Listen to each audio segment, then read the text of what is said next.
अब अगला question again page number 186 पर एक्सरसाइज का क्वेश्चन नंबर 14 है। चलिए क्वेश्चन को देख लेते हैं ये क्या बोलता है। क्वेश्चन बोला है कि एक ऑब्जेक्ट है 5 centimetre in length is placed at a distance of 20 centimetre in front of a convex mirror of radius of curvature 30 centimetre. Find the position of the image and nature and it's size. तो यहाँ पर मेरे को कुछ चीज़ें पता करनी है। बहुत ही सिंपल क्वेश्चन है। इस तरीके काफ़ी क्वेश्चन हम इस सीरीज के अंदर कर चुके हैं। तो एक क्वेश्चन को फिर से मैं आपको करके बता रहा हूँ।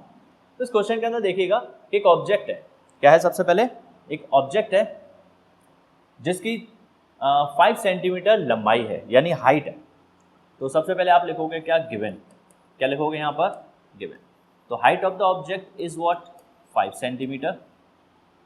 प्लेस किया गया है at a distance of 20 centimetre यानी कि u की वैल्यू कितनी होगी आपके पास में? 20 सेंटीमीटर। और आपको पता है u हमेशा कैसा लेना है? आपको नेगेटिव लेना है। ओके। अब इसके अलावा दिया गया मिरर का type that is convex mirror. कौन सा मिरर दिया हुआ? Convex mirror. मैं आपको ये चीज़ पहले भी डिस्क्राइब कर चुका हूँ कि चाहे कोई सा भी मिरर आपको दिया हो, आपको गिवन के अंदर मिरर का नाम जरूर लिखना है। It reveals a lot of things. ठीक है, ये बहुत सारी चीज़ें आपको बताता है। इसके बाद मेरे को बोला गया है कि रेडियस ऑफ कर्वेचर आर की वैल्यू कितनी दी हुई है? 30 सेंटीमीटर। सिंस मिरर कैसा है? कॉन्वेक्स है, इसका मतलब रेडियस ऑफ कर्वेचर कैसा होगा? पॉजिटिव होगा। कॉन्केव के लिए रेडियस ऑफ कर्वेचर नेगेटिव होता है, कॉन्वेक्स के लिए ये पॉजिटिव होता है। नाउ फाइंड क्या करना है? तो लिख लेते हैं यहाँ पर टू फाइंड। मेरे को पता क्या करना है? पता करना है पोजीशन ऑफ द इमेज। इसके अलावा मेरे को निकालना है कि नेचर एंड साइज क्या होगा। ठीक है, नेचर एंड साइज, ये दोनों चीज़ें भी मेरे को पता लगाकर बतानी है। तो बात बहुत सिंपल सी भाई कि नेचर और साइज ये जब भी मैं पता लगाता हूँ तो मेरे को पता लगाना होता है मैग्नीफिकेशन। ठीक है, तो मेरे पास में दो ऑब्जेक्टिव होंगे सिंपल सा। पहला v निकालना, दूसरा m निकालना है।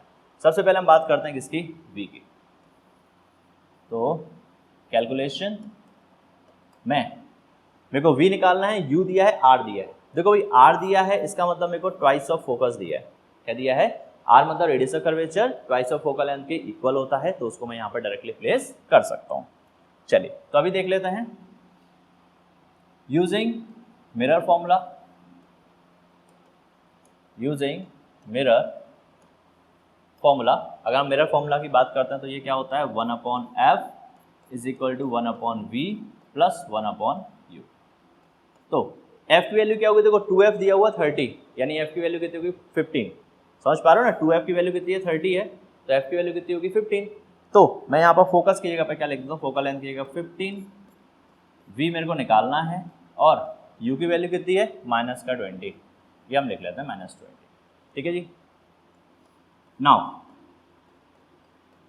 ये माइनस प्लस हो जाता है, -1/20। अब ये -1/20 इस साइड में आएगा तो कैसा हो जाएगा? प्लस का हो जाएगा। तो 1/15 plus 1/20 is equal to 1/v। इतना। नाउ 15 और 20 इसका एलसीएम क्या होगा वो मैं यहाँ पर आपको निकाल करके बता देता हूँ। ये रहा 15 और ये रहा 20, तो इनका एलसीएम लेते हैं। कितना आएगा? 3 5 ज़ा 15, 20 का 20। ओके। नाउ 5 1 ज़ा 5, 5 4 ज़ा, और ये 2 और 2, इस तरीके से कितना हो जाएगा? ये 5 4 ज़ा 20, 23 ज़ा 60। तो 60 आपका एलसीएम आ जाएगा। एलसीएम कितना आ गया हमारे यहाँ पर? 60। ठीक है। नाउ 15 4 ज़ा और 23 ज़ा, ये आ गया। क्लियर है? तो 4 + 3 कितना होता है? 4 + 3 होता है 7 divide by 60 equals to 1/v, and v कितना हो जाएगा? 60/7। मैंने केवल फ्लिप किया है, तो v 1/v को v किया तो 7/60 को 60/7 कर देंगे। नाउ इसका जब डिवीजन करेंगे तो कितना आ जाएगा? 7 से जब डिवाइड करेंगे 60 को तो कितना आ जाएगा? डिवाइड करिएगा तो 56, कितना हो जाएगा? 4, पॉइंट लगाएंगे, 0 बढ़ाएंगे, 7 5 ज़ा 35, यानी अप्रॉक्सीमेटली 8.5 कुछ आएगा। तो ये हो जाएगा आपका 8.5 समथिंग सेंटीमीटर।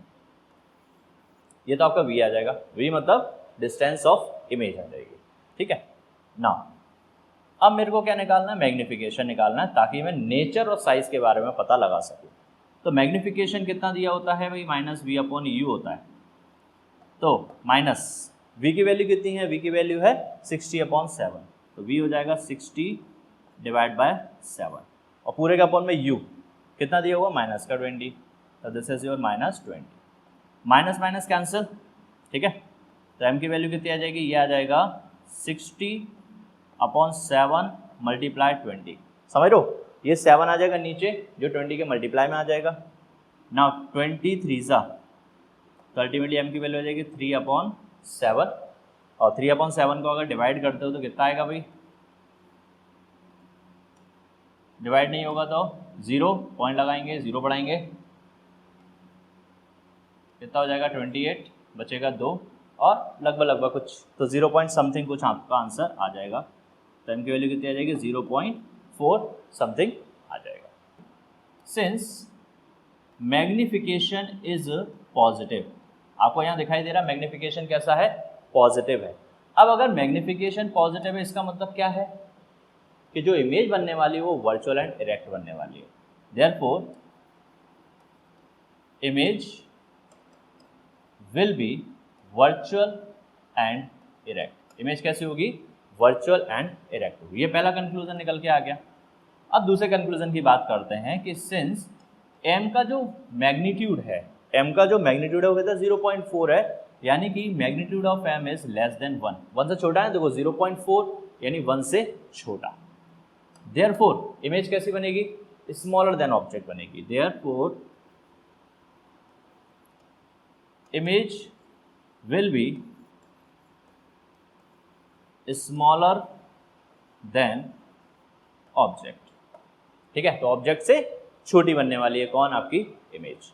अब सिंस यहाँ पर दिया क्या है, देखो हाइट ऑफ द ऑब्जेक्ट दिया हुआ है, इसलिए मेरी यहाँ पर ड्यूटी बनेगी कि मेरे को हाइट ऑफ द इमेज भी निकालनी है। तो क्या करोगे भाई, m की वैल्यू आपको पता है क्या होता है, HI/HO होता है, और m कितना दिया हुआ आपको 3/7 दिया हुआ है। तो m की वैल्यू लिख लेते हैं 3/7 इज इक्वल टू HI/HO की वैल्यू कितनी है 5, तो ये हम लिख लेते हैं 5।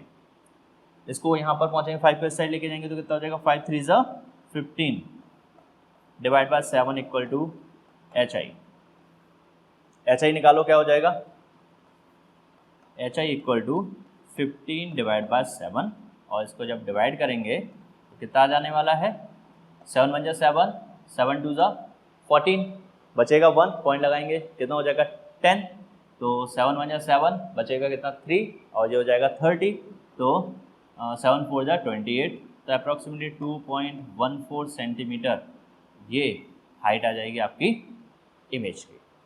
तो इन दिस वे मैंने यहाँ पर क्या निकाल लिया कि v क्या होगा, नेचर क्या होगा, और उसके अलावा साइज ऑफ द ऑब्जेक्ट, वो साइज ऑफ द इमेज क्या होगा, ये सारी चीज़ें हमने यहाँ पर कैलकुलेट कर ली। अब अगले क्वेश्चन की बात करते हैं जो मेरे पास है एक्सरसाइज का क्वेश्चन नंबर 15। क्वेश्चन को चलिए पढ़ लेते हैं। क्वेश्चन बोल रहा है can object of size 7 centimetre is placed at 27 centimetre in front of a concave mirror of focal length 18 centimetre, at what distance from the mirror should a screen be placed so that a sharp focused image can be obtained? Find the size nature of the object। बिल्कुल similar question है जैसे पिछला वाला था, बस इसमें अंतर क्या होगा कि यहाँ पर कॉनकेव मिरर दिया हुआ है, इससे प्रीवियस वाले क्वेश्चन में कॉन्वेक्स मिरर दिया हुआ था। तो मेरी स्ट्रेटजी बिल्कुल सेम रहेगी। मैं सबसे पहले लिखूंगा कि भाई गिवन क्या है, गिवन में मेरे को दिया गया साइज ऑफ द ऑब्जेक्ट, तो HO आपको दिया गया कितना 7 सेंटीमीटर। अब उसको प्लेस कहाँ किया है 27 सेंटीमीटर की दूरी पर, यानी u इज व्हाट 27 सेंटीमीटर, और u हमेशा ही नेगेटिव होता है इसलिए मैंने यहाँ पर माइनस साइन प्लेस कर दिया है। आफ्टर दैट मेरे को बोला गया है कि concave mirror, type of the mirror क्या है, मिरर कौन सा बेटा कॉनकेव मिरर, ये हो जाएगा कॉनकेव मिरर, और ये मैं पहले ही बोल चुका हूँ कि टाइप ऑफ द मिरर जरूर लिखना है। After that, focal length of the mirror is 18 centimetre, और आपको पता है कॉनकेव की फोकल लेंथ हमेशा कैसी होती है, नेगेटिव होती है।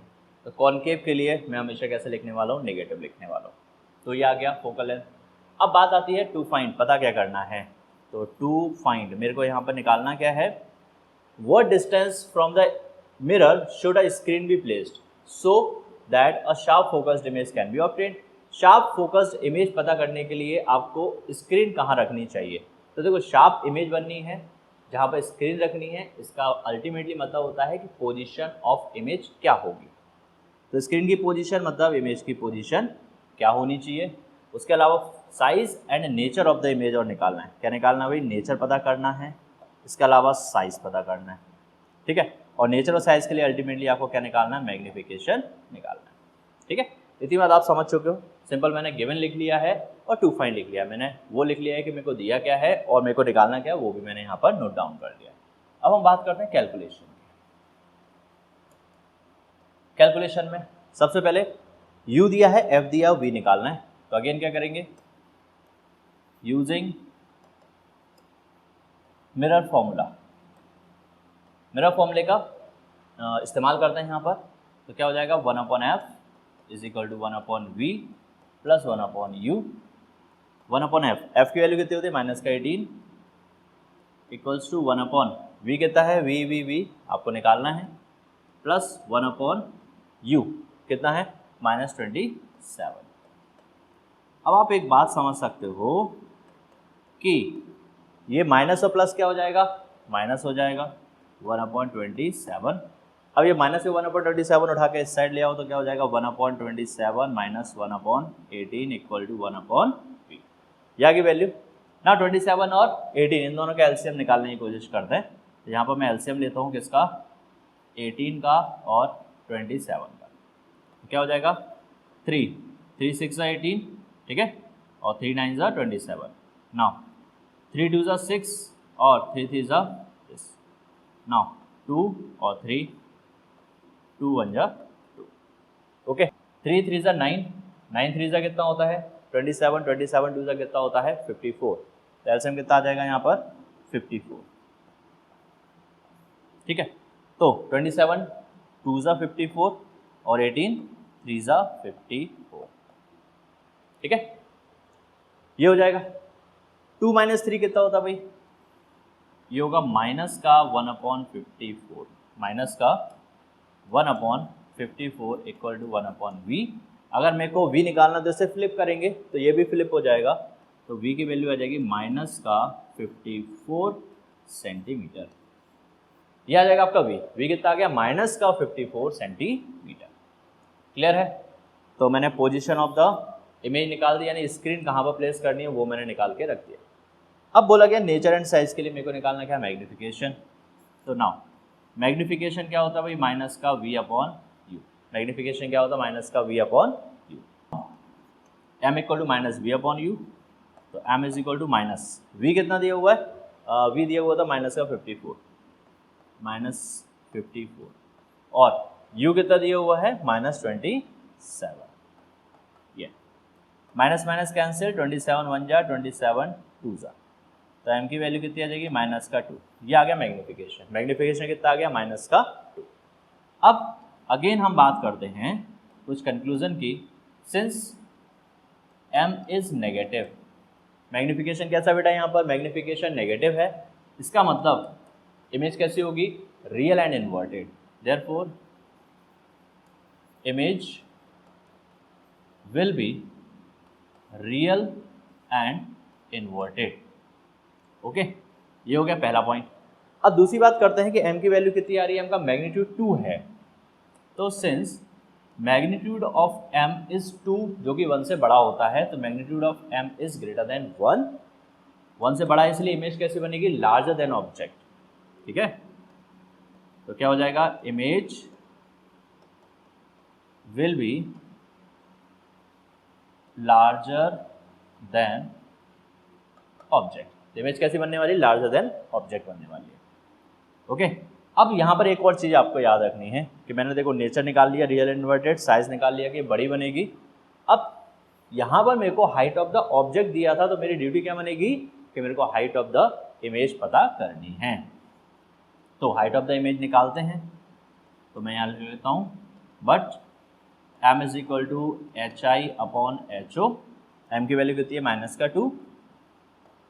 hi मेरे को निकालना है और ho कितना दिया हुआ मेरे को? 7। ये इसको उधर पहुँचा देंगे तो -2 × 7 इक्वल टू hi। तो कितना हो जाएगा? 7 दूना 14, 7 2 14, तो H I is equal to minus का 14 सेंटीमीटर। तो ये मेरे को निकल के मिल जाएगी हाइट ऑफ द इमेज।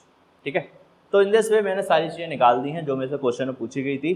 पहला पूछा गया था कि स्क्रीन कहाँ प्लेस करें, यानी पोजीशन ऑफ द इमेज क्या होनी चाहिए। दूसरा बोला गया था कि नेचर क्या होगा, और तीसरा बोला गया था साइज क्या होगा। अब ऑब्जेक्ट की हाइट दी थी तो मैंने इमेज की हाइट को भी यहाँ पे कैलकुलेट कर दिया है। ओके, तो इन दिस वे क्वेश्चन हम आराम से कंप्लीट कर सकते हैं।